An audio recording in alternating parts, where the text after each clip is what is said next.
Hello, everyone. I'm Donna Fiducia. And I'm Don Newen, and this is Cowboy Logic Radio. Cowboys didn't dance, didn't wear designer shirts. When their hearts were filled with memories, their bodies filled with hurt. They would sit around the campfire and exchange a piercing glance. Back when the West was really wild, cowboys didn't dance.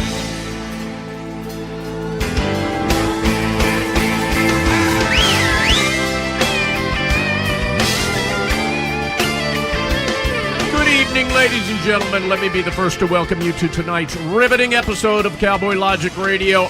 My name is Don Newen, ladies and gentlemen, and let me be the first to wish everyone a very Merry Christmas. Donna Fiducia. Donna, let me be the first to wish you a very Merry Christmas, Donna. Can we say that now? We can say that now. I have been saying Merry Christmas now for an entire 2 years, Donna Fiducia. Well, not if you look at our Christmas card, though. That says Feliz Navidad. Yeah, because we have a seriously politically incorrect We Christmas have lost card. family members over this card. We have. We have. We really have. That's pretty funny, actually. Meanwhile, They've unfriended me. They don't. I tried calling him. I'm blocked. We have lost liberal family members over this year's Christmas card. And ladies and gentlemen, for those of you that have not seen this online, I'll give you a brief description of what it looks like. Every year, Donna and I do a politically incorrect Christmas card. This year, I think we went way over the top with this, don't you, Donna? yeah, pretty funny. Well, the big topic, the big hot topic, and I'm sure you'll all agree, is immigration. And the fact that we have got this caravan of migrants that right now, I think most of them are heading back to their homelands because Trump they told were them to turn around. rejected at the border. But what we did is we took this beautiful photograph that we found of the border of the United States as if one was looking into the border from El Mexico. And so you see rows and rows of razor wire. And back behind the razor wire, very caressed in an evening sunset, is the American border, the United States border. And in trying to keep with the tradition of those that might be looking from that view of the United States border, we put on the front of the card, Feliz Navidad. It was pretty funny. Meanwhile, But we have lost family members over this, and it's not really that sad. yeah, it's not sad at all, quite honestly, because you got to build the wall.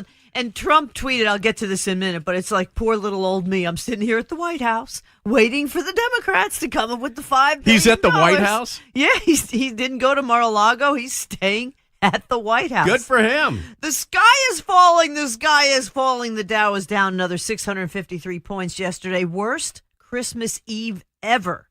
That said, it has been up over 9 years in a row. We do need a pause. These things are cyclical, but President Trump has continued his attack on the Fed. And in my opinion, rightly so, because the Fed raised interest rates again last week, the fourth time this year. Now, keep in mind, Barack Obama had the benefit of printing money, doubled spending in the deficit, and he had not one, but 2 interest rate hikes in 8 years. Trump has had 4 in the last 1 year, okay? Doesn't seem too fair to me, Donna And they're saying Fiducia. they're going to do another 3 or 4 next year.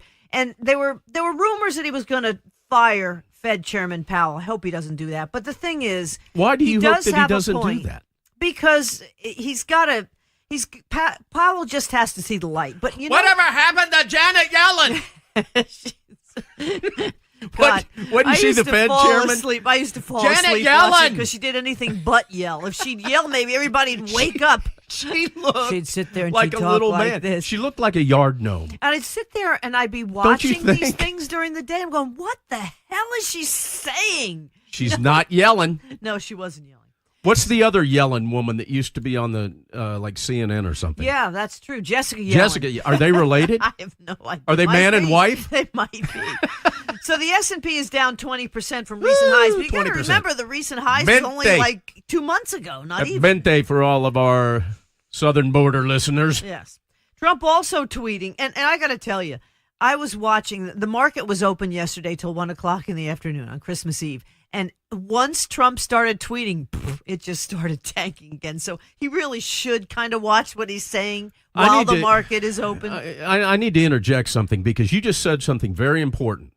And that was that the market yesterday was open till about 3 o'clock or whatever. No, 1 o'clock. 1 o'clock. Eastern all right. time. I'm directing this at all our fellow show hosts that have taken off this week, that are playing repeats, that are screwing around and celebrating and not taking care of business on the air. Ladies and gentlemen, Donna Fiducia and I are not those hosts. We are working on Christmas Day. Slaving away for you people. As is President Trump, sitting there at the White House, twiddling his thumbs. It's actually pretty funny. What does Donald Trump and Donna C. Fiducia have in common? We're working. Feliz you know Navidad, we get everybody. paid about the same amount of money, too. Yeah. Trump is tweeting that Saudi Arabia is going to help rebuild Syria. Better than the U.S. doing it. Some 5,000 miles away. He has a point there. And then this really got me over the weekend. If you just happen to read the headlines here, oh my gosh, Mattis is actually leaving January 1st. There's and not chaos in the Trump White House. There's chaos everywhere. It's chaotic. Yeah, meanwhile, that's because Mattis's replacement has already been chosen, and it's Mattis's second in command. So now they're saying, oh, he has no experience. He was there under Mattis. He's obviously got experience. This is not Donald Trump cannot do anything right. Okay, so what he actually is doing, and I'm sorry, a lot of my friends Don't be sorry, Donna. who are Don't be sorry. staunch Trump supporters are saying, oh, I'm getting a little wary here. He knows how to deal. He is saying to Nancy Pelosi, okay, I'm going to come down off the $5 billion. Come up and meet me, Chucky. And Chucky's, nope. In fact, they are away until at least Thursday, which means, obviously, they're non-essential employees, too. I would say that the Congress should not be paid.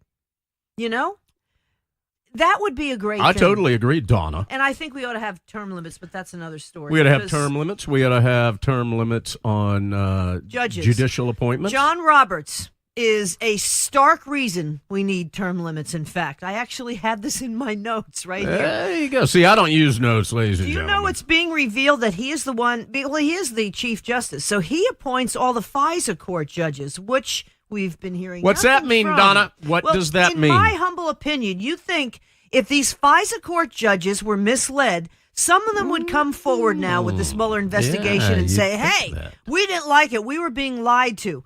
No, they haven't. So in my opinion, they are all in CYA mode. All around. CYA. Yep. Roberts included. Cover your automobile. Remember he did. Remember Roberts did criticize Trump recently. Care as well. for your ancestors. Cover CYA. Care for your ancestors. I hate to wish ill on anybody, but the Don't liberal do it. Don't do it, Donna. meltdown Don't do it, Donna. Don't when do it. Ruth Buzzy Ginsburg. Don't go there, Yeah, Donna. No, I know, but still. Not right, Donna. No, it's not. But You'll the liberal notice I meltdown, never wish ill will No. on anyone, and that's why I stay healthy. That's true. However, the liberal meltdown. There's no would be hell. very The liberal meltdown can interesting be to hilarious. see. That's what I'm saying. That's what I'm right. saying. Because they are already freaking out. People are actually They're all saying, freaking out over our Christmas card this year. Yes, that's true. So, listen, the Washington Post is actually reporting that Congress is demanding answers on the Associated Press's relationship with Chinese state media. China is rapidly and boldly expanding its efforts to influence China beyond its borders. Do you think? It's not Russia, so it's okay, I guess. Right? Well, a lot of these California senators and congressmen. Yeah, what happened with are Feinstein and her deep Chinese in the chauffeur for pockets 20 of the years? Chinese. Hey, Donna, before you go on with, are you done with that? Well, Can I the move thing on to is, something of interest? Our media doesn't realize how vulnerable they are because they're a bunch of kids. I'm They sorry. do know how vulnerable they are. They're just a bunch of kids. They're stupid. They don't even know what World War II. All right, listen, ladies and II. gentlemen. Listen, I don't Battle want of this the segment to get Bulge was. away with us or from us without doing something really important. Now, this past Saturday was my dad's 85th birthday. 85 years young, Don Newen Sr. Now, he's the only other person on the planet that could go, I'm Don Newen, and have it be, credible. Well, we decided to call my dad on Saturday, and we recorded the phone call in which Donna and I wished him happy birthday. And we're going to play that for you right this second, so you too can go back in time to the 22nd of December, 2018, when we called my dad. Hello. Good morning, Don Newen. This is Don Newen with Cowboy Logic Radio, along with Donna Fiducia, and we are calling you, sir, to wish you, the Don Newen, a happy birthday. We won't attempt to Well, sing. nobody could make me happier than to hear your two voices. That is wonderful. Thank you. That almost makes being 85 acceptable. No, 39, Jack Benny, 39. Yeah, Jack Benny's 39. I'll take it any day. Well, Dad, you're actually on the air, so happy birthday to you from Donna and I and all of our beloved listeners who are wishing you a happy birthday. Well, that means the world. It means the world. And just the sound of your voices, I say, makes being 85 worthwhile. I'll take it. I'll take it, and I'll move on the best I can. And thank you, and I love you both more than words could ever tell you. We love you too, Dad. All right, there you go, ladies and gentlemen. You got the phone call to my dad on his birthday. You got to enjoy that. And a happy birthday to my dad, Donald L. Newen Sr. We should mention he really is one of the world's foremost conductors, especially of Handel's Messiah. So this time of year, normally we would go see him conduct somewhere, but now that he's retired, this is like one of the first or second years that hasn't been the case. But 2 years ago, out at the Crystal Cathedral, he didn't do Handel's Messiah, but he did conduct at the Crystal Cathedral. Hour of Power. The Hour of Power, his last Christmas there. The Crystal Cathedral had already gone into bankruptcy That's at that true. point. But he's, nice job, Schuler children. Well, he's trying to help the grandson, Robbie, get started. Right. Robbie's doing okay, but your dad did perform out there at the Hour of Power, and we were there to witness it 2 years ago on Christmas Eve. But then afterwards, we went. There was nothing open. No place to eat. No restaurants were open really out there, except for this one Mexican restaurant. It was like And a biker they were- Mexican restaurant in Orange County, and they had Mexican karaoke going on. So And needless here's my to say- dad, probably the greatest choral conductor living on the face of the earth. And we walk into this Mexican dive restaurant where people are, you got biker gangs in there. It was hilarious. And he's in a tux. And they're doing Mexican karaoke. And he had a couple of glasses of wine. And unfortunately, this isn't TV, but if we had the video to show, it was hilarious. so hilarious. I was videoing him, and he didn't realize I was. but- And he's singing along with him, and And then finally he says, anything they can do, I can do better. I hope so. hilarious. Holy cow. All right, well, that was was, so funny. hey, happy birthday, Dad. And ladies and gentlemen, those of you that responded and reacted and showed your wishes for his birthday on my Facebook page, there's like 200 and something of them. Thank you so much. It meant the world. Thank So you. let me ask you this. Do you feel it's better to give than to receive? Always. I don't. Sorry. 2 studies by the University of Chicago and Northwestern University say we feel better when we give than we receive. Well, that's a good thing because you gave me a lot, and I felt really good this year. What'd you get me for Christmas, Donna? Nothing at all. Stuff for the house. What did I get myself, Donna? That's true. What did I buy myself, Donna? A signal booster for the house, a whole house Thanks, signal Donna. booster.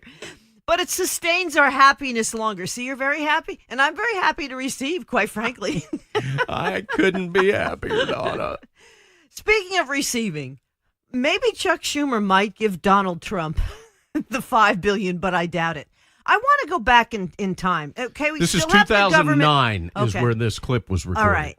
Chuck Schumer is for the wall until he's against it. And then the next time we have a Democrat president, God forbid, I'm sure he'll be for the wall again because he knows it'll never get passed. But let's go back in time now to 2009 and listen to Chucky Schumer saying, yes, we need a wall. We must create a system that converts the current flow of primarily low-skilled illegal immigrants into the United States into a more manageable and controlled flow of legal immigrants who can be absorbed by our economy. Let me elaborate. The first of these 7 principles is that illegal immigration is wrong, plain and simple. Until the American people are convinced that we will stop future flows of illegal immigration, we will make no progress on dealing with the millions of illegal immigrants who are here now and on rationalizing our system of legal immigration. It's plain and simple and unavoidable. When we use phrases like undocumented workers, we convey a message to the American people that their government is not serious about combating illegal immigration, which the American people overwhelmingly oppose. If you don't think it's illegal, you're not going to say it. I think it is illegal and wrong, and we have to change it. Above all else, the American people want their government to be serious about protecting the public, enforcing the rule of law, and creating a rational system of legal immigration that will proactively fit our needs rather than reactively responding to future waves of illegal immigration. People who enter the United States without our permission are illegal aliens, and illegal aliens should not be treated the same as people who entered the U.S. legally. To the advocates for strong, fair, effective, comprehensive immigration reform, and I'm certainly one, I say to you that the American people will never accept immigration reform unless they truly believe that their government is committed to ending future illegal immigration, and any successful comprehensive immigration reform bill must recognize this fact. Here's the bottom line. The Democrats, the politicians that are in the Democrat Party are liars. They flip, they change their tune, they tell lies. They 9 years ago, this guy's all for this. So did now, Barack Obama. Exactly.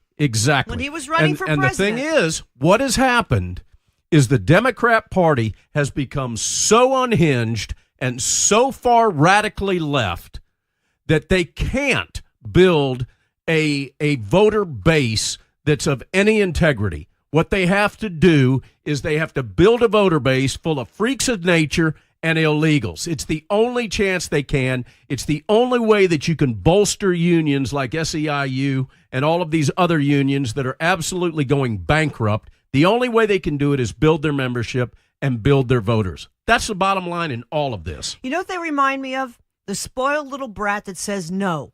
Because on top of it all, Donald Trump is president and they cannot give him a win. No. You want this? No. You want that? No. You want this? No. That's what they are. They're spoiled brat kids. And unfortunately, we're breeding a bunch of spoiled brat kids because this is what they're being taught in the public education system. Yeah, but and some of us are working very hard to correct the problems with 18 years, or not 18 years, but 12 years of public education that has distorted the views of our young people. Some of us are working very hard to correct that, and some of us are very damn successful at it. Mm-hmm.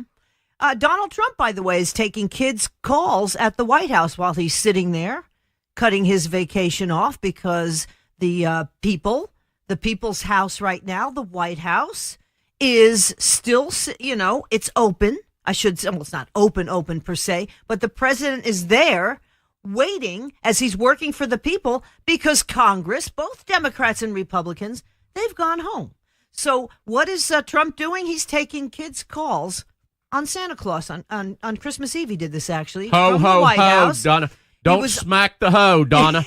Ho, ho, ho. He was on the phone with children, helping them track Santa. Now, NORAD, the North American Aerospace Defense Command, is still tracking Santa despite the government shutdown. So NORAD is open too. You know what we used to do when I worked at Fox? We used to actually, what's the matter? Why are you saying that? I mean, the government is shut down, Donna. What do we do? The government shuts down. And Mark Levin used to talk about this every Friday. The government shut down right now, folks.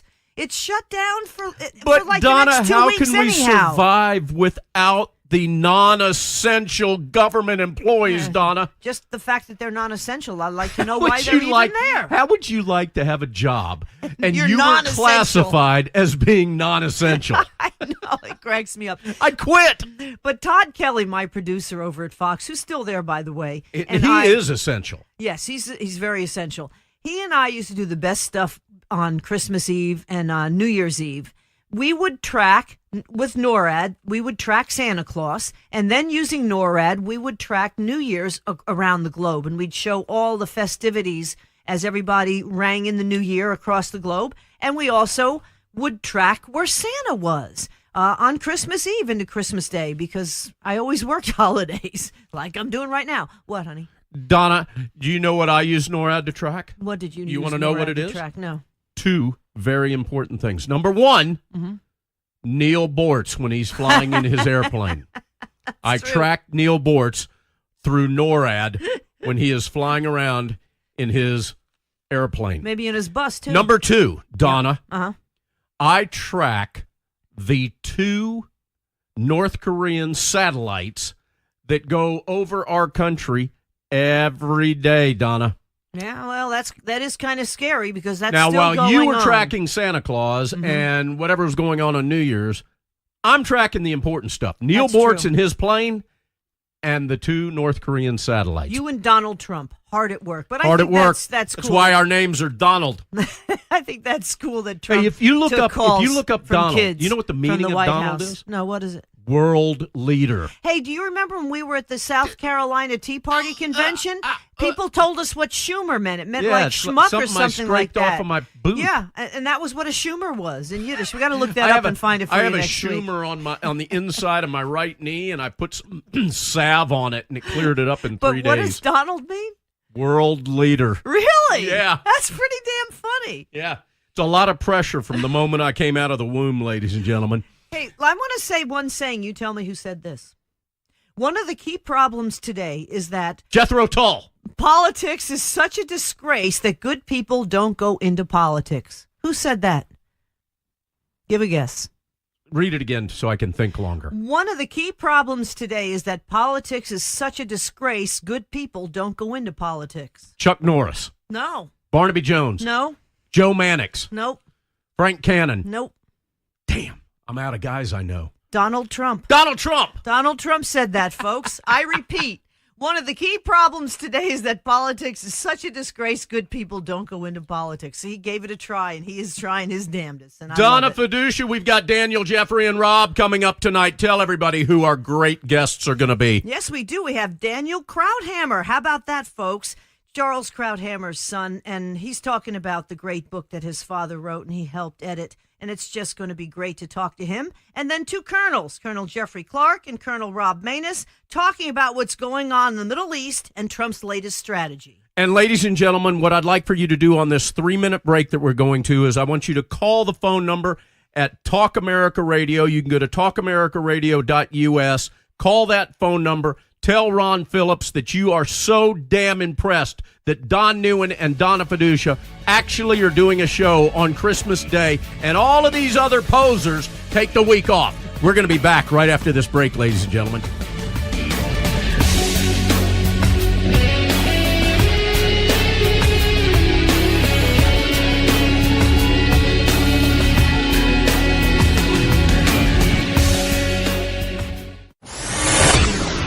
Check us out on the web at cowboylogic.us.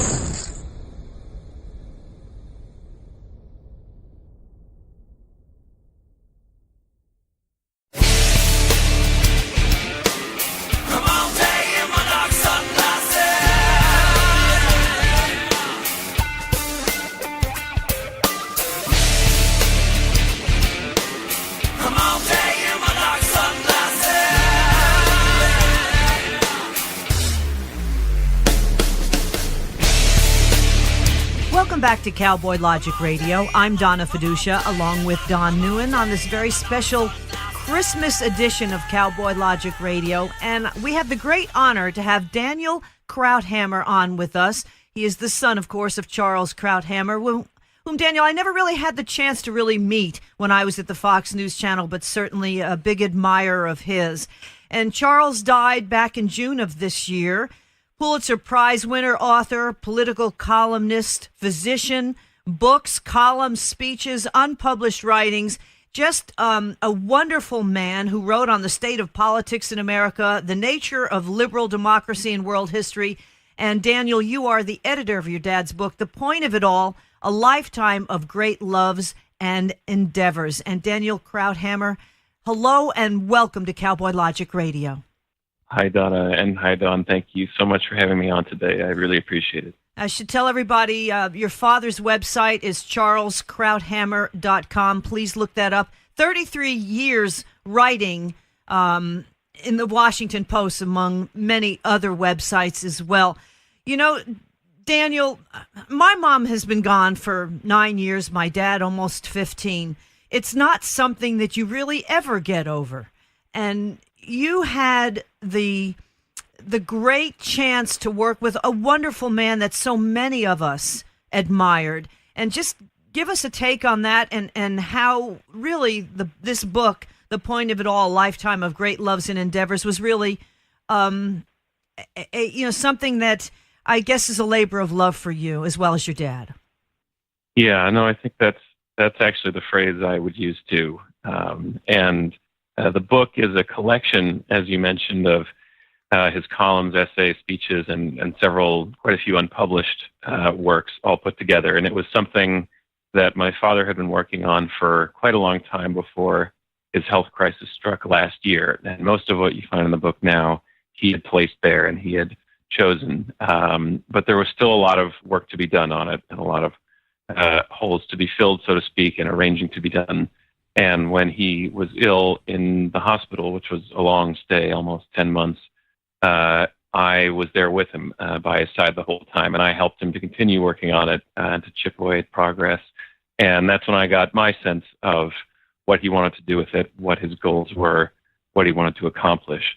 And when he received the final prognosis and he knew that he wouldn't be able to finish it himself, that's when he entrusted it to me to finish for him. And so these last months, that's been the most important thing and top priority in my life, has been making sure that all of that is completed and completed up to the standards that he set and that he deserved.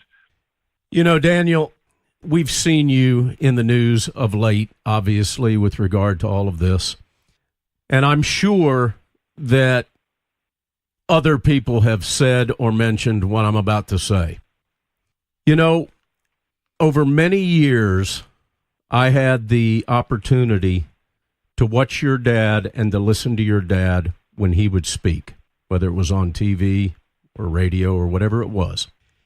And he was such a unique individual because no matter what I was doing, the minute I noticed that he was on the air, I stopped what I was doing so that I could listen to him, no matter what I was doing.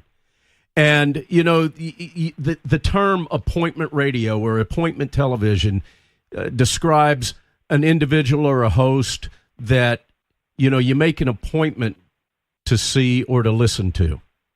But with your dad, a lot of times we didn't have that opportunity to make that appointment. So because he was a featured guest or a subject matter expert or he was on the air, on a panel, right, something like that. So with regard to your dad, I didn't really have the opportunity to consider him to be an appointment host or guest.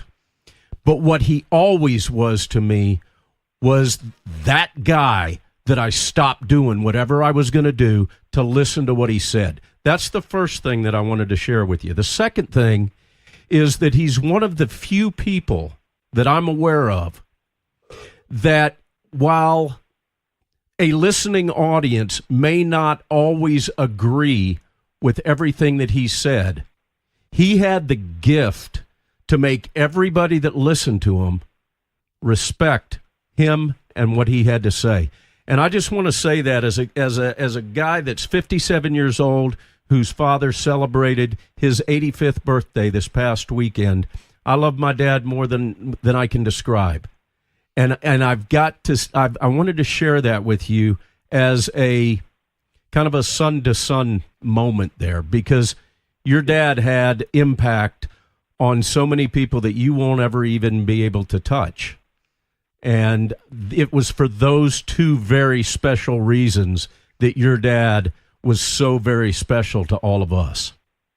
Yeah, well, thank you, Don. I really do appreciate that. And I think you're very right on both those points. And it is something that I hear a lot from people. And I think actually the two things you mentioned, I think, are very much related.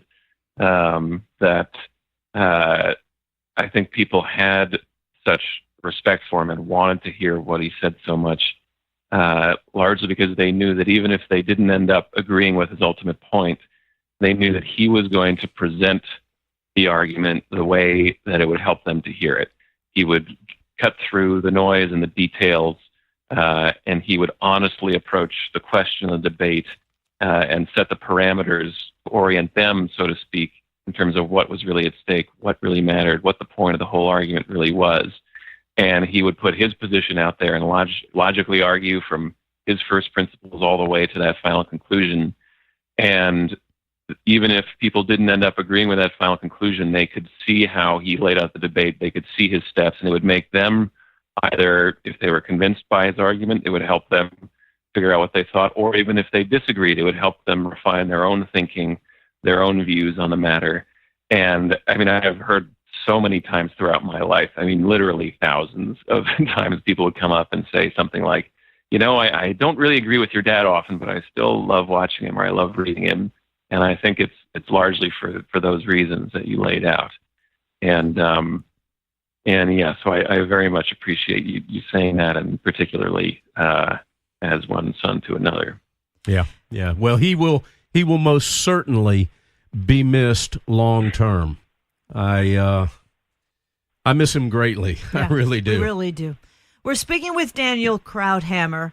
His father was Charles Krauthammer. Obviously, so many of our listeners were quite familiar with your dad's work, Daniel. And you are the editor of this book, The Point of It All, A Lifetime of Great Loves and Endeavors. Unfortunately, your dad couldn't finish this book. You helped him do that through the last couple years of his life, and he was ill for so long.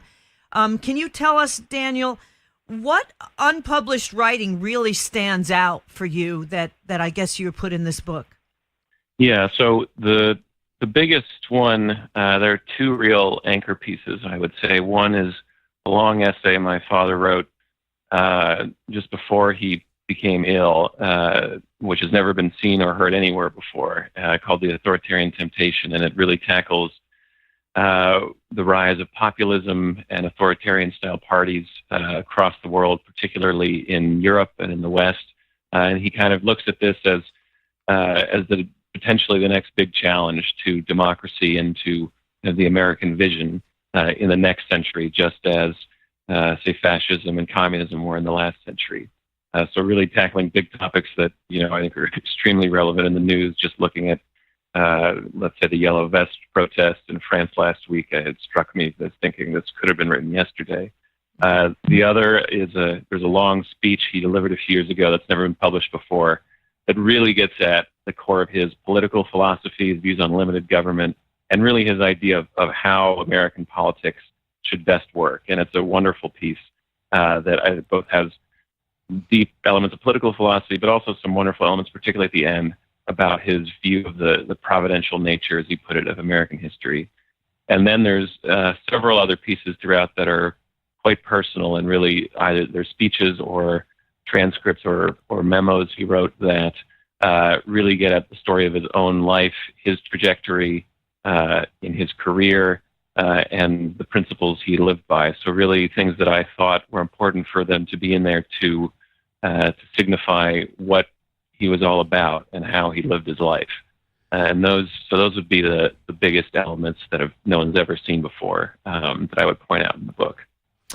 Daniel, let me ask you this, and our listeners know that the format of our show, there's nothing rehearsed, there's nothing scripted. So I'm hitting you with a bit of a curveball here, and if you got to think about it and and answer at some point later in this interview, that's fine. But I mentioned a minute ago that I'm 57 years old, so I was born in 1961. If you were to take the time span of 1961 to current day, what do you feel troubled your dad politically the most in that 57 years, and what brought him the most joy politically with regard to simply the United States and the politics behind the United States? What troubled him the most, and what gave him the most joy that he experienced during that time frame of my life? Yeah, well, I would say, when you really look at my dad's writing, and it comes through clearly in this book and in his last collection, Things That Matter, and in his personal writings and speeches on politics, to him, the reason why politics really mattered, why he devoted his life to it, wasn't the little day-to-day, fights that we have. It wasn't about, getting an extra $1 billion for a wall, for instance.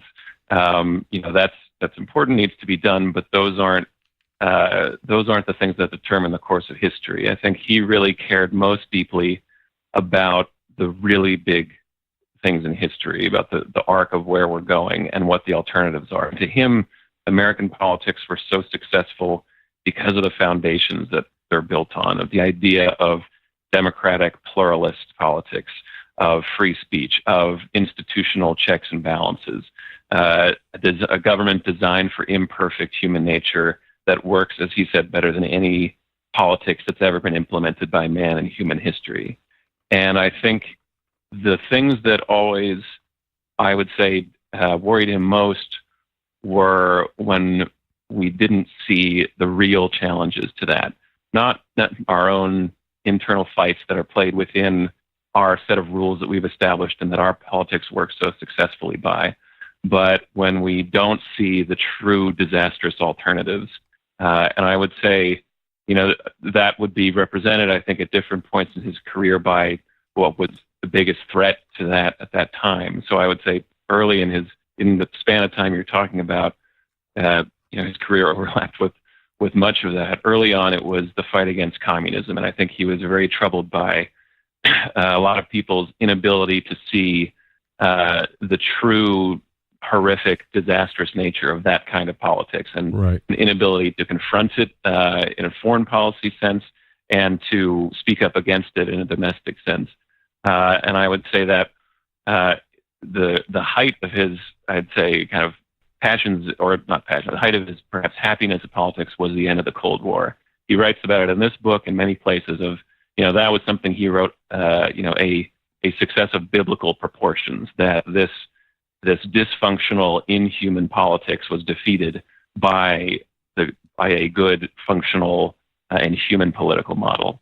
And I think, so if there's maybe a little bit of a curve to his overall expectations, I think actually the essay I mentioned in here, The Authoritarian Temptation, he's once again saying, well, we can't just rest on the laurels of having won that battle.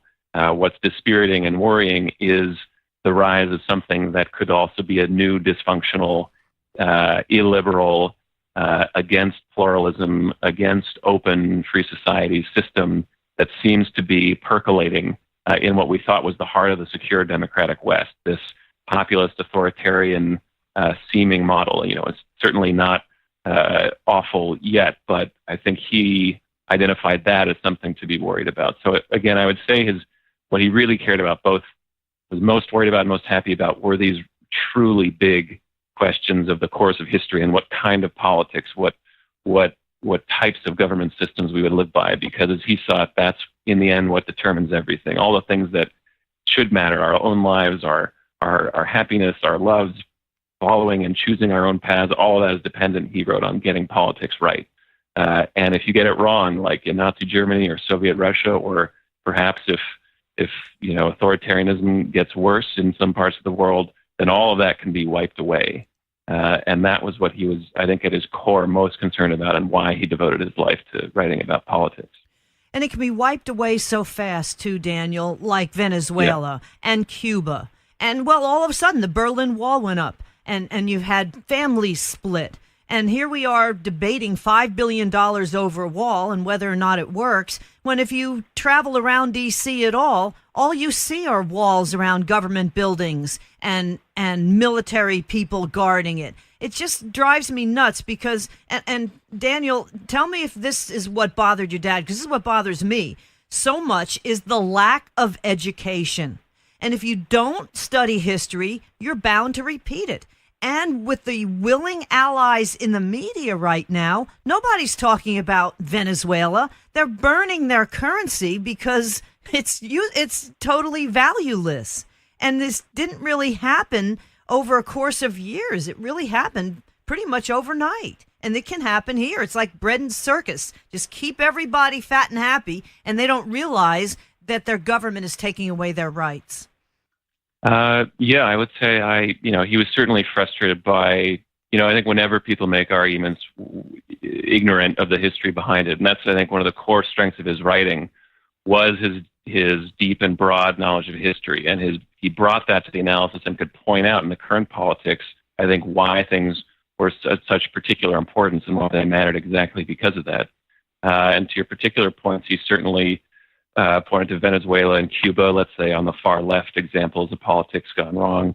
And again, this book points to some of the far right examples currently afoot in Europe that are similarly going wrong in their own different way. And so I think on all fronts, he was so aware of history and how wrong it can go on both extremes of the political spectrum that he always brought that perspective. And again, I think it's one of the reasons people always respected and looked to him, is they knew he both had that knowledge and that honesty and sense of obligation to speak to the most important questions in history. We're speaking with Daniel Krauthammer. His father, Charles, passed away this past June of 2018, and Daniel was with his dad through the end. And his dad was working on a book called The Point of It All, Lifetime of Great Loves and Endeavors. And Daniel, you worked with him, obviously, on that to be able to complete it. Tell us a little bit about how long this took. I mean, it really was going on for a couple of years. I'm not sure exactly when your dad came out and said he had cancer, but I do believe he was ill for quite some months before that was revealed. Am I correct on that? Yeah. So as I mentioned before, he had been putting the book together for over a year. I would say, hard to put an exact timeline on it, but maybe year and a half or so on and off putting it together. It was last August when he was first diagnosed with cancer and went in for surgery. And there were a cascade of secondary complications after that. So he spent 10 months in the hospital. That's the time, as I mentioned, when I was by his side that whole time. And I helped him work on it in little bits and spurts while he was in the hospital, and I kind of set up his room with all the gadgets and gizmos and computers he could want. And for the vast majority of that time, things were looking good. There were a lot of difficulties and setbacks, but the cancer was thought to have been successfully removed. And so we thought there was a light at the end of the tunnel. So at that point, I wasn't the editor. I was just helping my dad do what he could. It was then in May of this year that the doctors came back to tell us that the cancer had returned very suddenly and very rapidly. And it was only 1 month after that my father passed away. So it was just in that time that he obviously knew he wouldn't be able to complete it himself. That's when he asked me and entrusted me to finish the book for him. And so after he passed, that's when I really dove into it with all of my being and committed quite literally every moment of my time to it all these past months since then. And it's wonderful to do, isn't it? To be able to have that opportunity that you've got to continue your dad's legacy, to finish this book, is something I know a lot of sons would like and hope to do.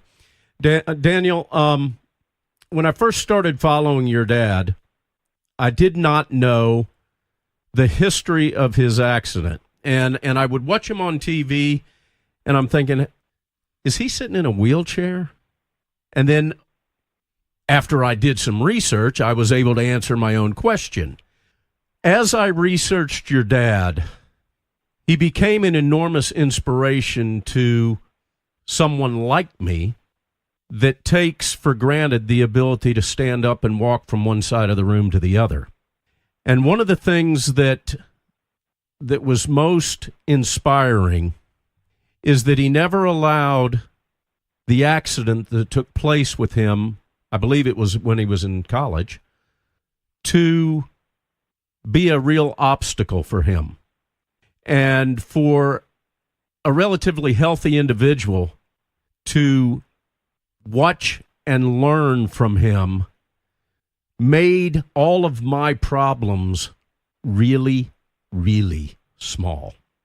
And if you don't mind, we've only got a few minutes left, but if you don't mind sharing the story about what actually happened to your dad that instantly put him in from a situation where he could walk like you and I can walk to a huge confinement for him physically. I think many of the listeners may not be aware of that type of a history with him, and how he chose to completely look past that. Yeah, no, it's you're right. It's something that a lot of people who read him and many who watched him, even some of his colleagues, never realized it. And I think that's exactly how he lived his life, as it wasn't something that defined him. It wasn't by any stretch of the imagination the most important thing that happened to him. And as you mentioned, he had an accident when he was a young man. He was 22 in medical school, actually, diving accident that severed his spinal cord and left him in a wheelchair. But I think his example, as you said, has spoken to an incredible number of people. And, I think he approached that both with a realistic but optimistic attitude, that he always said from the moment it happened, he knew that was it. That was going to be, physically he was going to be in a wheelchair the rest of his life. But he was optimistic and determined that wasn't going to change his life in any meaningful way other than the obvious physical elements, and that he was still going to be the master of his own destiny. And he absolutely lived his life that way to a degree I think the rest of us can only hope and aspire to. And there was something he said in an interview, actually, that I only discovered after he passed away, that I found so profound on this idea. He was asked about this, and he said, I'm paraphrasing a bit, but said basically, look, everyone has their cross to bear. Some of those crosses are very visible.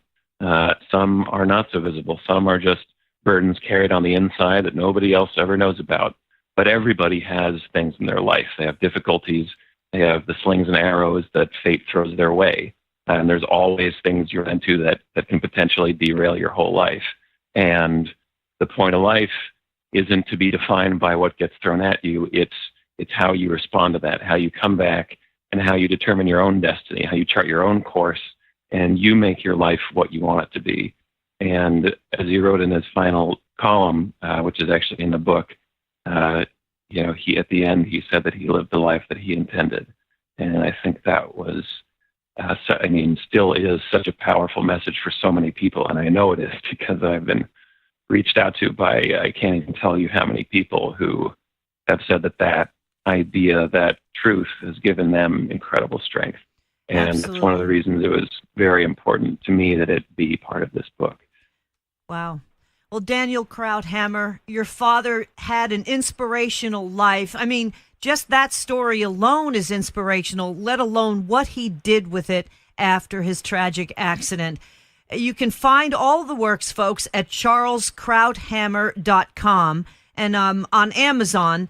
Daniel, you edited the book, The Point of It All, A Lifetime of Great Loves and Endeavors. And DanielKrauthammer.com is also your website. You can find him on Twitter and on Facebook. Twitter, it's D. Krauthammer. Daniel, real quick, can we see you in the future, possibly following your father's footsteps? It's a very good question. I wish I had the answer to myself. My career has been in a different place these last years, and the last year and a half with my father essentially put my life on hold. And as you can imagine, it's been a difficult time. So I'm going to take a little time and make sure that I'm following the right path where I can really contribute the most and follow the ideals and example my father set in the best way for me to do so. Well, our prayers are with you, sir. Daniel Krauthammer, thank you so much. Again, folks, find the book on Amazon, charleskrauthammer.com. We thank you so much, and again, continued great work. Daniel Krauthammer, thank you so much for joining us here on Cowboy Logic Radio. Thanks so much for having me. I really appreciate it. And coming up next, we'll be talking about Syria and military stuff with Colonel Rob Maness and Colonel Jeffrey Clark. Coming up next on Cowboy Logic Radio. It's all around me.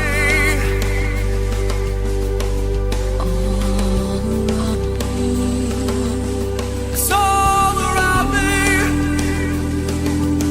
It's all around me. Yeah. Check us out on the web at cowboylogic.us. Hello, everyone. I'm Donna Fiducia. And I'm Don Newen, and this is Cowboy Logic Radio. Cowboys didn't dance, didn't wear designer shirts. When their hearts were filled with memories, their bodies filled with hurt. They would sit around the campfire and exchange a piercing glares. Back when the West was really wild, cowboys didn't dance.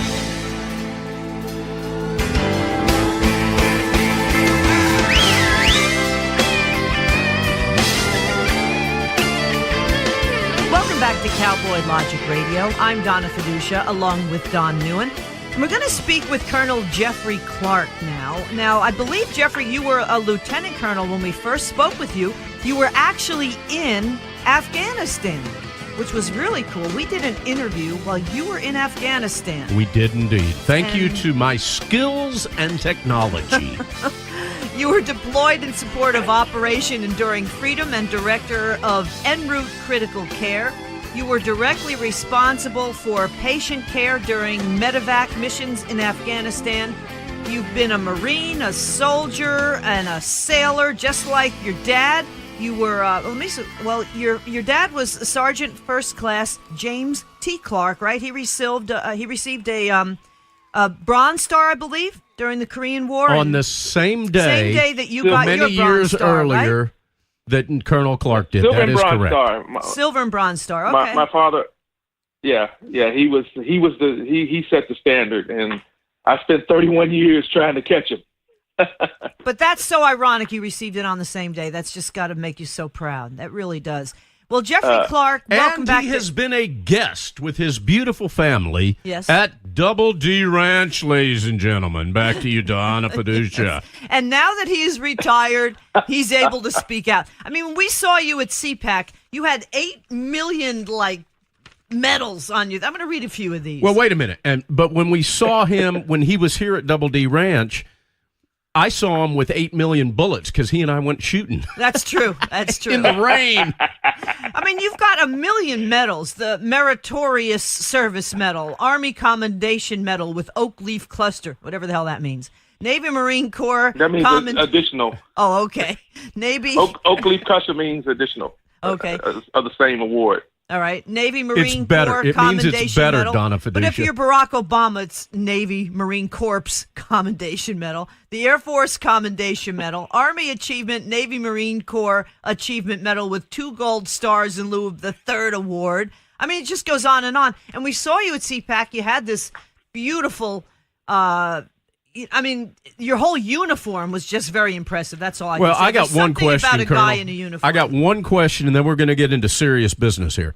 You've got so many Yes, damn sir. medals that when you put them all on your uniform, do you experience neck problems, shoulder problems, pinched nerve problems, back problems? No, a friend of mine and a colleague who was my senior medical officer, Captain Charles Ciccone of the U.S. Navy, said that I had so many decorations I looked like a South American dictator. So either that or a North Korean. When man, have you ever seen those guys? They look like standing wind chimes. Well, Jeffrey Clark, Colonel Jeffrey Clark, now that you're retired, you can really speak out here. Tell us what you think about Mattis stepping down and Trump pulling out of Syria. Well, I think General Mattis has a long and distinguished career and record of serving in the Marine Corps, my beloved Marine Corps, and as 2 years as Secretary of Defense. Now, anybody that's been around Washington, D.C. and been around the Pentagon know that, they like to call it a swamp. I like to call it a cesspool because a swamp is an efficient ecosystem where nothing goes to waste. D.C. is a cesspool where what goes to rot. So I think he just got tired. I really do.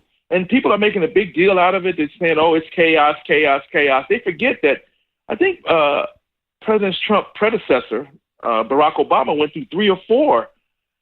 He fired Mattis. He fired Mattis at one point. I was just getting ready to say that. He fired Mattis as the commander of CENTCOM because he basically told Barack Obama what he didn't want to hear.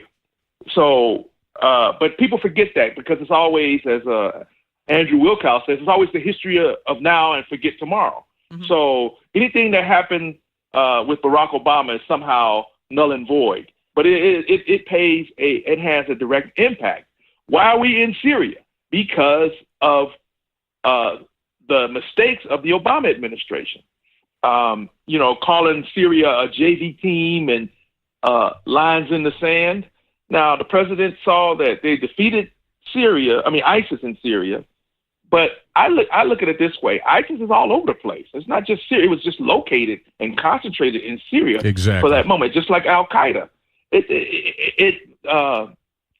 Islamic radical Islamic fundamentalism can happen. It's there in Iran. It's in Iraq.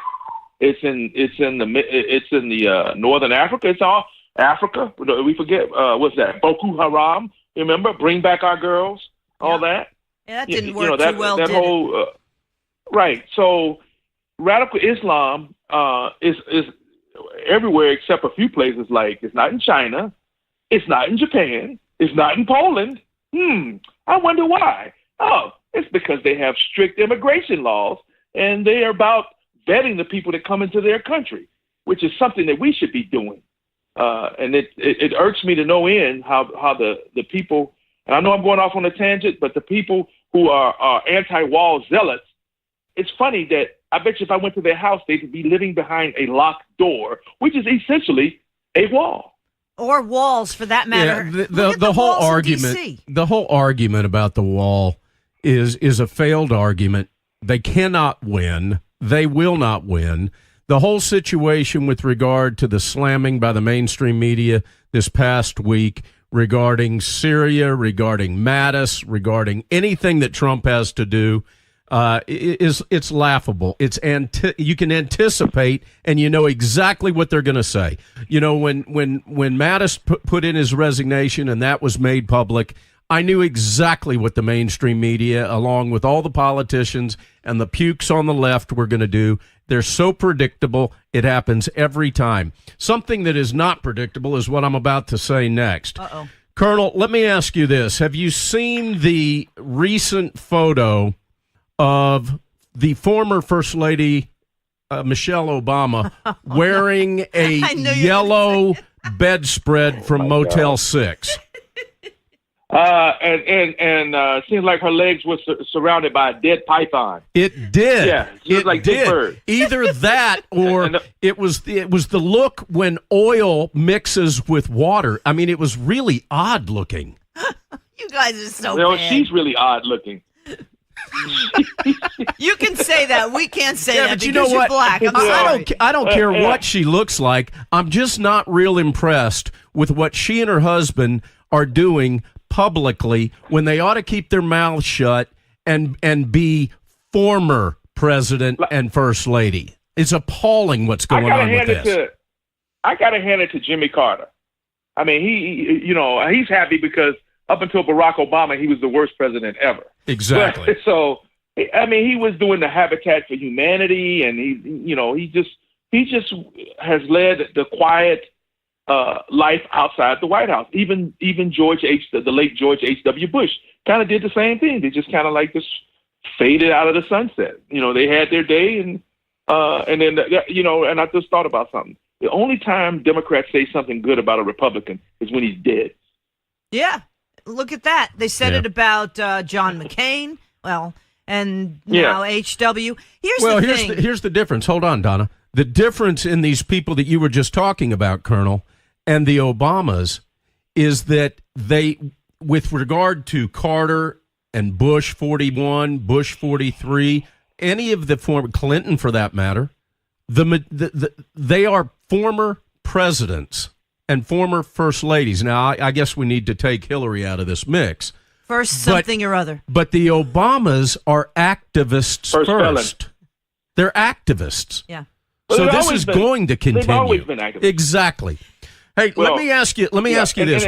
We can move away from the Motel 6 bedspread. Let's talk a little bit about Syria. Your thoughts about the withdrawal from there. What type of a scenario you anticipate with regard to the Kurds, with regard to some of the players in that region: Jordan, Israel, Saudi Arabia, Turkey, Russia, Iran, Hezbollah, and your thoughts about your own former stomping ground, the removal of the troops from Afghanistan. Well, anything over there has a second, third, even fourth order effect. Now, if we leave, they're going to go after the Kurds and what they call them Yadais. Turkey. Erdogan in Turkey's all but said he was going to go and wipe out the Kurds, just like Saddam Hussein tried to do. Now, also, nature abhors a vacuum, so you think about the major oligarchs, Iran and Russia. Okay, that's the negative side. If we remove a total presence, I don't think we are totally out of Syria, in my humble opinion. I think we probably have listening posts and other things and other covert operations that'll be going on. But we must remember it was only 2,200 active military personnel in there. That doesn't include the CIA and any of the guys I used to call guys in beards with dark glasses and baseball caps. So that doesn't include the other alphabet. We call those badasses. That shall remain nameless. So, and people got to remember, okay, at any given time in the Mediterranean, there's a Marine Expeditionary Unit called a MEU that can have boots on the ground in a fairly short time, all except in Benghazi. And then there's also, we still have folks in Jordan. We have people in Jordan. And we have also, folks in the Persian Gulf that can go over there and fly over Iraq and be there in a moment's notice. So from two fronts, from two sides, or maybe even three, where you go Jordan coming out from Iraq and then into the Mediterranean, you can get boots on, and then the 18th Airborne Corps or the 82nd Airborne. Can you be there in 18 hours? So from wheels up to boots on the ground, 18 hours, and you have a toehold. Now that's worst case scenario. Now obviously, you think about it. What don't you hear from the left? Where's the UN in all of this? Oh, that's right. They're the useless networks of nations, so they can't do anything. Look, my thing with the UN is we should put them in Haiti, let them fix Haiti, and move them from better things. But again, nature abhors a vacuum. Iran and Russia are want to have hegemony over that region. And and then you go further east, you got the Yemenis and the Saudi Arabia. It is a very complex. People have studied this with a lot more brain power than I, that region is complex. But I tell you, it understands one thing: force, the use of force. And remember, Hezbollah is a factor over there, and because of the proximity again with Lebanon, and then so that puts Israel in a bind as well. So we have to be very judicious when maneuvering on that side of the world, and even pulling out of Afghanistan. What happens? Afghanistan has been contested for centuries, and it's always been a draw, and the Western nations don't fare too well over there, and I think it's by design because of where it is, and how it's all tribal over there. Now in Kabul, I was in Kabul the last time I was there, and that's a city, but the outer lying regions is all tribal. It's tribal chieftains. So it's like the Wild West on steroids, right? They are really. I was just getting ready to say that. I was just getting ready to say that. I mean, and we're trying to bring 21st century solutions to 9th and 10th century and 11th century problems. I was going to say 14th century. But the thing is, first of all, they can't even relate to what we are wanting and trying to bring to them. They can't even relate to it. The other thing that I think, and you correct me, you're the expert, you were there, is that, going over there to try to spread democracy and turn Afghanistan into a democracy, these people, again, they can't relate to it. What they can relate to is safety and peace and happiness and the idea of prosperity. They can't relate to democracy. And so I'm not real sure why our politicians ever thought that it was a good idea to try to spread democracy into places where they have no concept of what it is. What they can relate to is liberty. Yeah. And I know when you've gone, and I've known you long enough to know when you say democracy, you mean Republican form of government. Exactly. Because a true democracy is mob rule, and you cannot have Jeffersonian style republicanism, little r republicanism, in places like that, because it's a concept that's completely foreign. Well, they have a second grade education as well. They can't even read, most of them, correct? Well, we're having problems right here in our own backyard with American citizens understanding the concept of Jeffersonian republicanism and Republican form of government and the Constitution. Right. So if our own citizens don't have it straight, what makes you think we're going to get some folks that don't even speak English and have a totally different paradigm than a Western nation like the United States? Exactly. So you have to meet people where they are. Colonel, education is. Excuse me. Let me ask you something that you're not ready for me to ask you for. It's completely coming out of left field. When you were in Afghanistan and you were caring for our injured, sometimes extremely injured soldiers, warriors, did you ever care for the enemy? Oh, yes. Okay.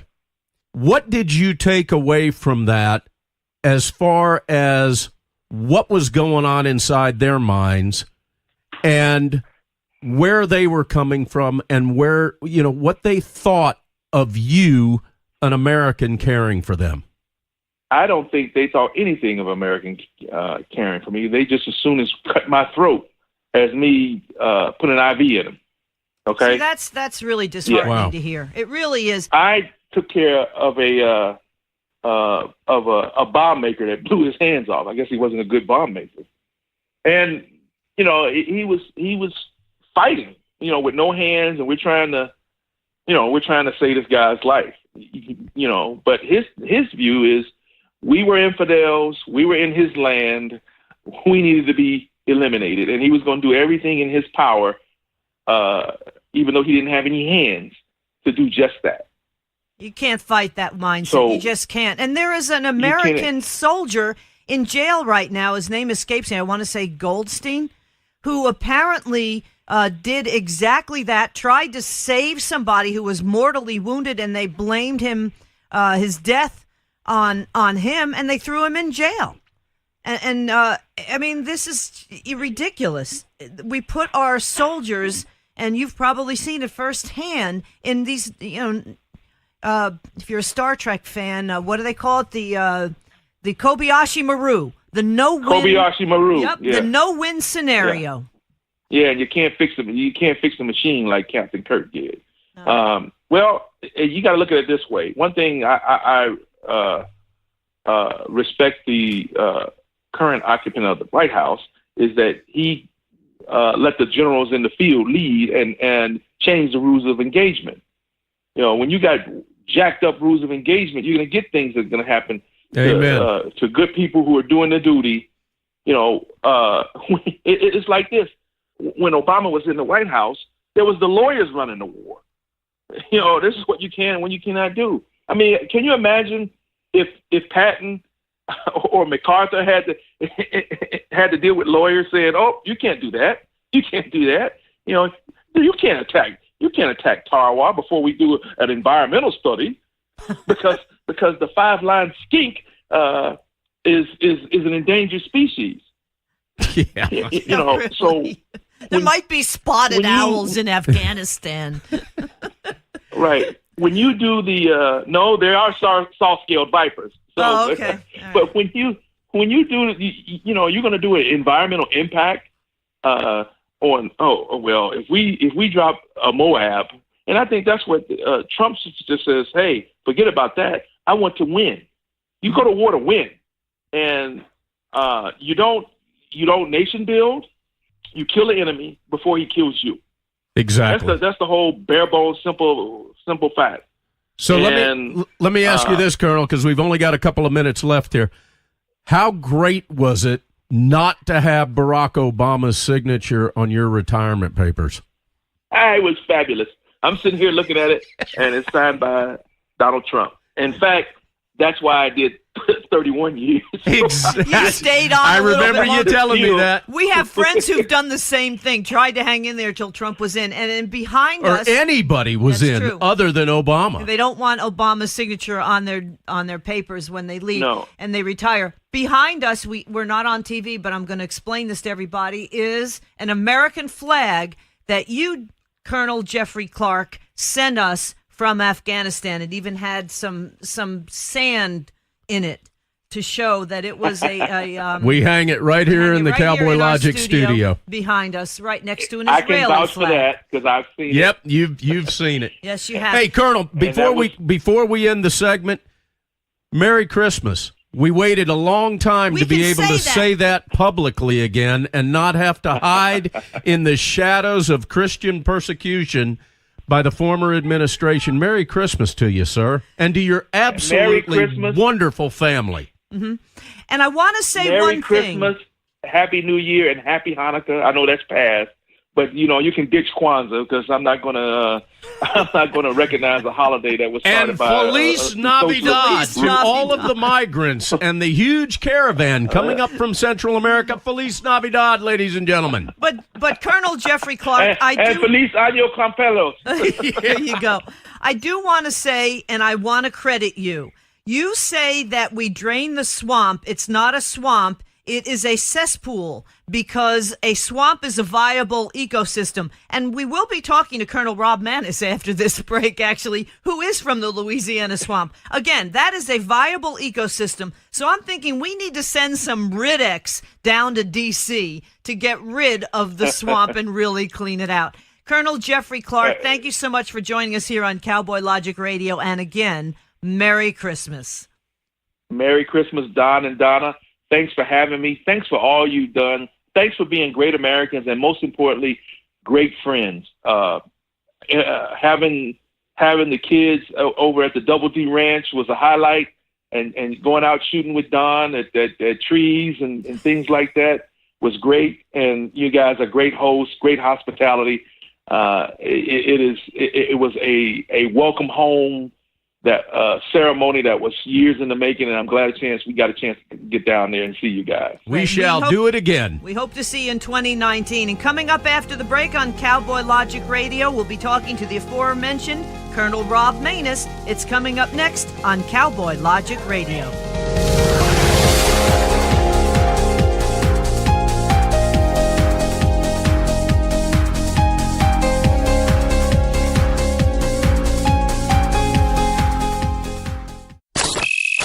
Check us out on the web at cowboylogic.us.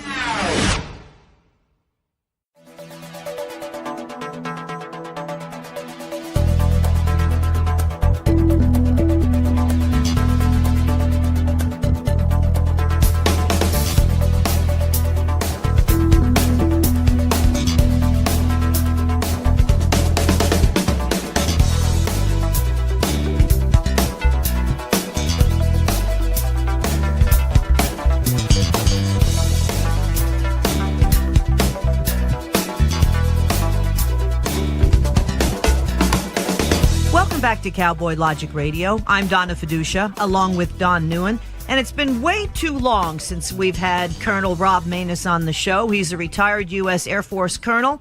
He was on duty at the Pentagon on 9/11, a B-1 squadron commander, Bronze Star recipient, wrote part of the Nuclear Black Book, the Nuclear Football Code, national security guy, constitutionalist. He ran for Senate in Louisiana, and now he is the big time host of the Rob Maness Show on CRTV now. Actually, I should say the Blaze TV, formerly CRTV, where they fight the fake news with experience-based truth. He lays the smackdown on the mainstream media. I love that, Rob. I really do. On Facebook, you can find him at the Rob Maness Show. That's Maness. The website, robmaness.com. Video now on the Blaze TV actually is the plan for post-war Syria and Iraq, and your recent op-ed defending the Syrian decision that President Trump did. Rob Maness, Colonel Rob Maness, welcome back to Cowboy Logic Radio. It really has been too long. It has been too long, and it's good to be back, Donna. We haven't seen you since some of the past conventions, but it's always great to see you on TV. And tell us right off the bat about your op-ed defending Trump's decision to pull out of Syria, because obviously the swamp's not real happy with that. And suddenly they love Mattis. Mattis is just like the be-all and end-all. Well, first of all, General Mattis is a renowned and somewhat heroic figure in the annals of military professionals these days. I respect his military approach very, very much. I think he has mentored the current chairman of the Joint Chiefs, General Kelly, the former chief of staff, or soon-to-be former chief of staff of the president, was one of his guys. We all have guys and gals that we mentor as we try to train our replacements, because the military is a young man's game.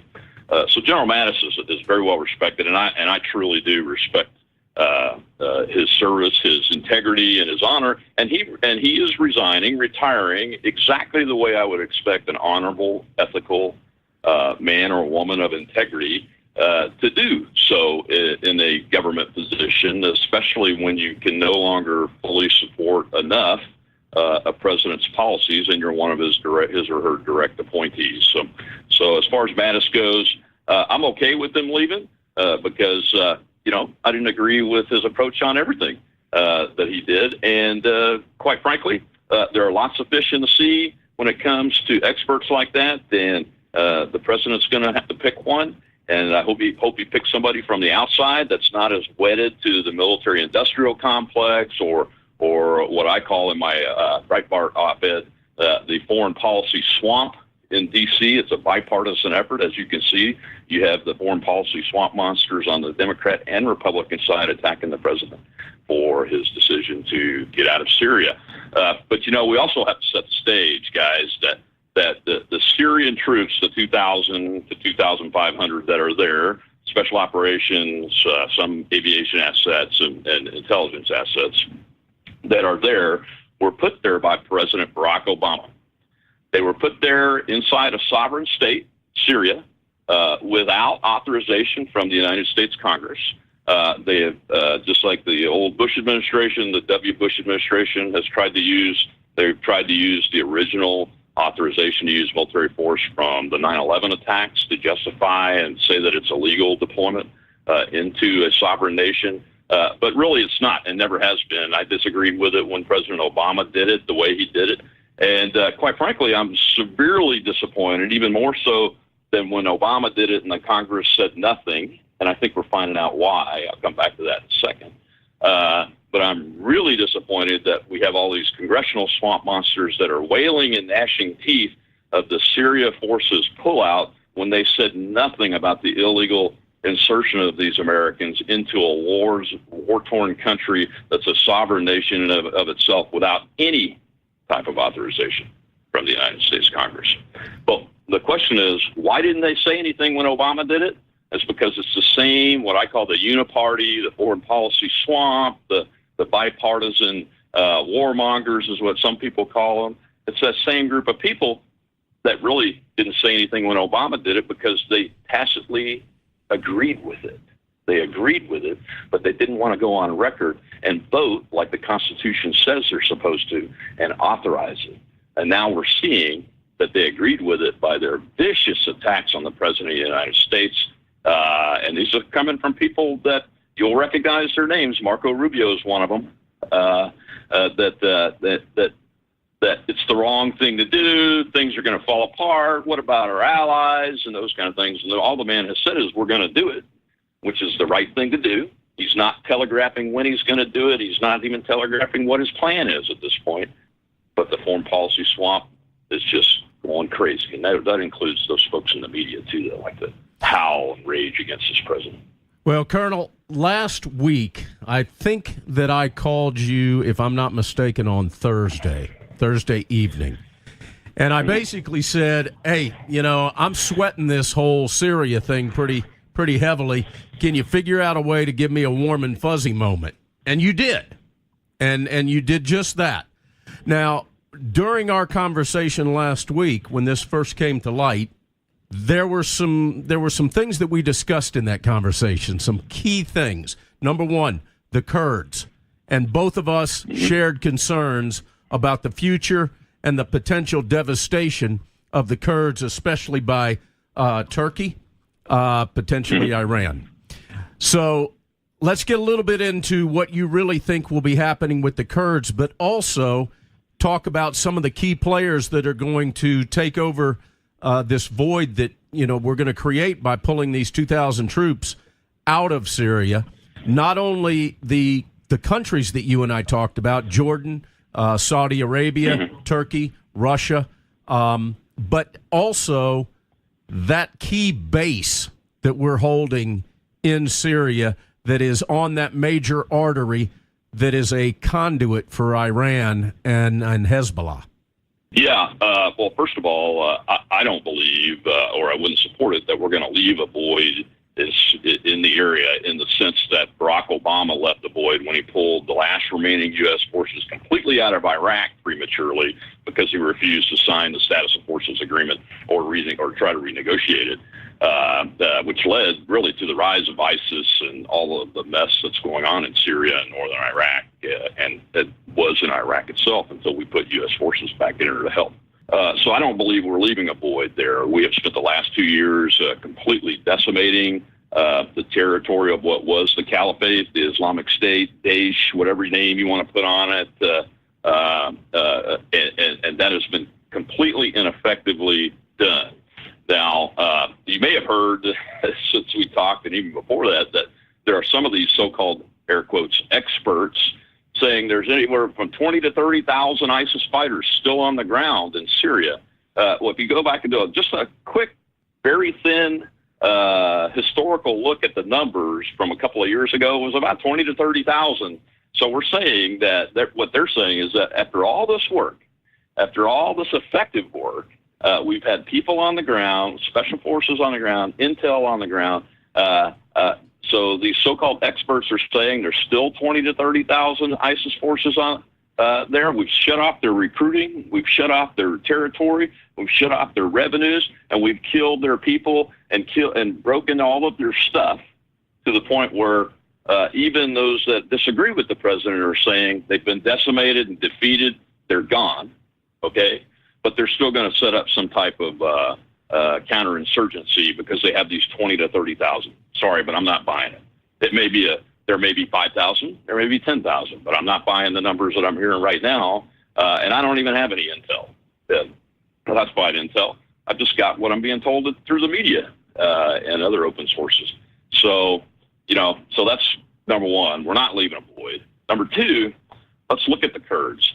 The Kurds and the United States have had a very long mutual relationship going way, way back. They've always supported our efforts from a national security perspective in Iraq. They supported our efforts when Turkey wouldn't let us use their air bases to start Iraqi freedom. We had, I believe it was the 173rd Airborne Regiment jumped into northern Iraq into Kurdistan, the Kurds area, because they would protect us and give us the ability to establish that presence on the ground there. So our relationship there is solid. Our relationship with the forces that have been fighting with us in eastern Syria is solid. I don't have privy knowledge to the exact details of the plan, but I will tell you this. The plan that's laid out by the Security Studies Group, headed up by a Special Forces operator named Jim Hansen. You guys have heard of him. He goes by Uncle Jimbo on Twitter, is who I interviewed in that show, on the Rob Maness show. That's the latest episode to be aired on our site. He has briefed, his team has developed and briefed the plan for post-war or post-American war presence, whatever you want to call it, and post-ISIS from the perspective of the geographic caliphate and the ability to raise revenue, develop forces, field forces. He has developed a plan for both Iraq and Syria in that regard, and that's been and he did that at the request of the administration, and that's been briefed to the administration. And what that does is it does take care of the Kurds. It establishes, and I'm going to use paraphrase terms, not exact in this case, several protectorates in the area in Syria itself that to make sure that the Kurds are taken care of. And that Turkey can't go in and decimate them, like what all of the hand-wringers are saying today. It uses countries that are willingly doing this and have been operating as the coalition to address this issue of ISIS, like Jordan, Saudi Arabia, Turkey, the Kurds, Iraq. Israel is even going to play a role in this plan. And I believe that if they stick to this plan, and they pull the Americans out, we're still going to have a solid presence in Iraq from a U.S. perspective, and we still have solid alliances with all of those, even Turkey, who folks are worried about. I have too. But they're still in NATO, and we still have leverage on them. And the president's been trying to build a working relationship with Erdogan so that he can work through some of these concerns and issues for the past 2 years. And I believe that that's the approach that they're going to try to use. Well, Erdogan, I trust him about as far as I can throw him, unfortunately. But I'm very heartened by the fact that Jim Hansen, the Center for Security Studies, is working with the president on this because it's a great organization. But then we have Barack Obama giving Iran $150 billion. Now, we can't get $5 billion for the wall, but we can give Iran $150 billion somewhere. And obviously, this is being used against us. And that really scares me because you've got a lot of strategery in that area. Seriously, that can be, with that money, used against the U.S. and our allies. Which is why it was important for us to put U.S. forces back into Iraq, because the Iranians were able to overpower the U.S. presence through their Shiite militia and those kind of things as our presence waned in the country of Iraq, except for in Kurdistan. I say Kurdistan, the northern Iraq area of the Kurdish area. So the Iranians, we had to check them there, which we are doing and have done. As far as Syria goes, that presence in the areas that are to the east of the current fighting area, the country of Syria and Iran and Russia and the Hezbollah from Lebanon control is all to the west, towards the coastline. And we have forces that are in that area that are not in Syria. And we have allies, obviously, the Israelis, the Jordanians, the Saudis, and the Turks. And the Russians have also been fighting ISIS, too, in a way. Now, you can't trust Putin as far as you could spit him either. Erdogan and Putin and the Iranians are a real swampy mess when it comes to this situation. But quite frankly, it's a mess that we created. So to get back to the point is the area that we are talking about does not have a strong Iranian presence. They are not able to put that there. They won't be able to reestablish anything that they had there because of the presence of the coalition forces and the Kurdish forces that are now strong. And the United States needs to continue to maintain some presence in the area. My preference, and I think the plan calls for that residual force to be in northern Iraq, is where I believe that it should be. That does two things. It establishes a U.S. presence in the Kurdish area, gives us the logistics ability to do what we need to do to assist them if they need it. If, say, Erdogan does go crazy and decides he wants to try to wipe them out.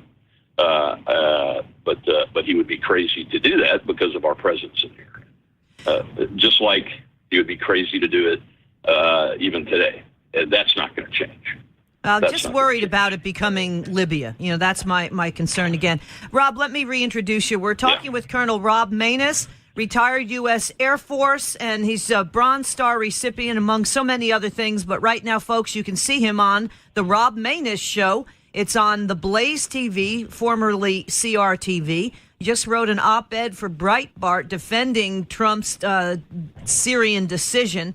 And also you can find some stuff that he supports at GatorPack.com. That's GatorPack.com, supporting like-minded constitutionalist candidates.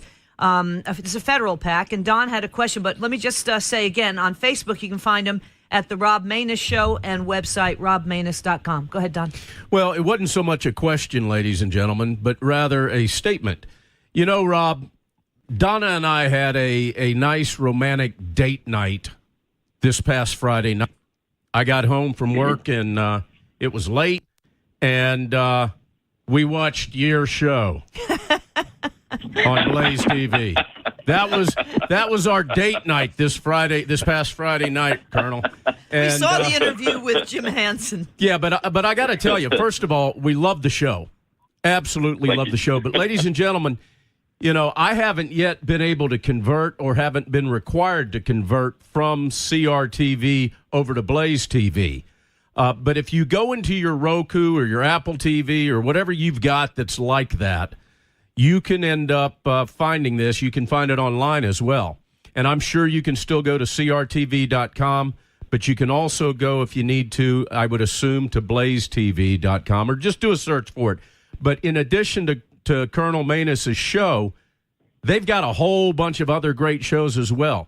But Colonel, date night Friday night with Don Neuen and Donna Fiducia was spent with your show with Jim Hansen. I'm honored, and I'll tell Jim that next time I talk to him. Absolutely. Here's what scares me overall about this. I'm sorry, is that Vladimir Putin was in favor of what Trump is doing in Syria. That kind of scares me. Mm-hmm. Well, it should get your attention. But, you know, what we're talking about here is a strategic decision by the President of the United States who 2 years ago unleashed his military commanders and his Secretary of Defense to defeat ISIS and take that territory and all of those things away from them that enabled them to be able to establish this fight that went almost conquered Iraq, that took over a large portion of the landmass of Syria. Most uninhabited / lack of civilization kind of territory, but the pockets of them that were there, they took over to allowed them to commit genocide against the Yazidis, genocide against the Christians, and those kinds of things. But Donald Trump, the President of the United States, successfully destroyed that capability. They will not be able to reconstitute that capability under the current conditions, even without the 2,000 U.S. forces that are on the ground in Syria now. And that approach probably could have been taken with a lot less or no Americans on the ground in Syria originally. But, the president of the United States then, Barack Obama, was able to do pretty much whatever he wanted and not get hammered by the media or the Republicans in that area. And he decided to go ahead and put them in there. But you're right. You have to be concerned. Yeah, and the thing is, correct me if I'm wrong. Didn't Obama fire Mattis at some point? Because I know, and so nobody talks about that. But what Obama did was, in my opinion, especially giving Iran $150 billion too, was he was switching the United States alliances. He embraced Cuba. He embraced Iran. He got rid of the big generals that were more like Mattis, that, wanted that mindset that was more pro-American. I mean, to me, I'm going to come right out and say it. He's treasonous. He's a traitor, but that's just my opinion. But the thing is, what his actions did still, unfortunately, have a huge problem for our military today. Oh, they do. And quite honestly, I see the president, President Trump, as doing the right thing in this situation with the Syria forces specifically. He's done the right thing all along. He looked at the problem when he got there. He wasn't happy that Congress didn't approve the really invasion of a sovereign nation by U.S. forces. He wasn't. I don't think he was happy they were there, but he saw the opportunity to achieve the goal that we should have had in the first place, which was completely defeat, destroy, and decimate ISIS and remove its capability to reconstitute itself as a caliphate, which we have done. Now he sees that opportunity to remove those forces and correct that wrong. And that's an egregious wrong to go against the Constitution of the United States, the president, and to have it be with and complicit with both parties or all parties in the U.S. Congress and not try to do anything about it. And it's really sad. I'm saddened for my country when I see today this president doing it. He's doing it right when it comes to military operations and fights and strategy, and he's just getting hammered by the media and hammered by the Congress, who didn't have the courage to stand up and put themselves on record to put troops in there. So I say to them in my op-ed from Breitbart, the last question is, how much American blood are you willing to spill to achieve your goal of regime change in Syria? Because that's what I think they really want to do, is regime change in Syria. And haven't we had enough of that? Exactly. That's where you turn it into a Lebanon, and Iraq, a Libya. That's where you turn it into a Libya and Iraq. And that's what I'm not willing to do. And my answer is very, very clear. Not a single drop, not another cent, but not one drop of American blood is worth a regime change anywhere in the Middle East, unless the United States is under a existential threat, and we're not. I agree with you. Now, we've only got a couple more minutes left, Colonel. One of the things that you and I talked about last week, which I saw in the news, I believe it was on Friday, is that, in fact, we are going to start a withdrawal of troops from Afghanistan. And I know you're all for that. And one of the most interesting comments that you made about that when we were talking about Afghanistan and the struggles that the United States has had there, the failures that the Russians had there, is that Alexander the Great would have never entered Afghanistan. And we've only got a couple of minutes, but if you don't mind expanding on the fact that it looks like our troops are going to be coming home from Afghanistan as well, that's a good thing. That is a good thing. I do, just like in the area of Syria and Iraq and Jordan, I do believe that it's necessary for the United States and the allies to leave some sort of residual force there to help the folks that are trying to turn Afghanistan back into what their country wants to be, which is one, I believe, that is prosperous, that where anybody can achieve prosperity, where anybody can worship the way they want, and not be under threat of being beheaded or kidnapped or raped and those kinds of things. And people like women will be able to go to school. And I believe that's what most of the Afghani people want, even those that may be on the opposition side at this point. I believe that they want that because those folks want to be able to worship the way they believe too, even though we don't agree with it in the West. So I think that there will be some residual force left there. But what the president has made public is that he's considering reducing that force level by half. And again, he came into the situation, the generals and the Secretary of Defense, Mattis, said, sir, we need to increase our troop level so that we can reestablish the conditions for us to get out, because the telegraphing and specific timeline the last president gave only gave the Taliban and the enemy of al-Qaeda and now ISIS, plus I'm sure there's still some underground forces from the Iranian Quds Force trying to stir things up that have been there the whole time, quite frankly, and nobody ever talks about it. So he agreed to do that. And now we're here 2 years later. We really haven't. Once you get into a counterinsurgency operation in a situation like what you have in Afghanistan, which is not what you think it is from an American perspective, it's not a piece of ground that has cities connected by superhighways and interstates and country roads. They're stuck in the 14th century. That's the problem. Yeah, exactly. And they don't want to, assimilate or try to come into the world order. Unfortunately, Rob Maness, we are out of time. Colonel Rob Maness, find him, folks, on Facebook, The Rob Maness Show, website, robmaness.com. Video now, of course, in his TV show, and that is called The Rob Maness Show on the Blaze TV and CRTV. His PAC that supports like-minded constitutional conservatives, GatorPAC.com. And again, Rob Maness on the Breitbart op-ed that you've got going on right now. Please read that too, folks. Colonel Rob Maness, thank you so much for joining us here on Cowboy Logic Radio. Keep up the good fight. And Don and I wish you a Merry Christmas, Absolutely. sir. We can Merry say Christmas, that now. Colonel. Merry Christmas. Thank you all for having me on. All right. And that closes the show, folks. Merry Christmas to you all and a Happy New Year. We'll see you next week. And in the meantime, God bless America. Come on, take my dark sunglasses. Come on, take my dark sunglasses. Come on, take my dark sunglasses.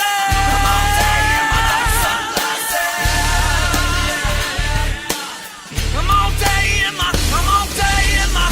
take my dark sunglasses. Come on, take my dark sunglasses. Check us out on the web at cowboylogic.us.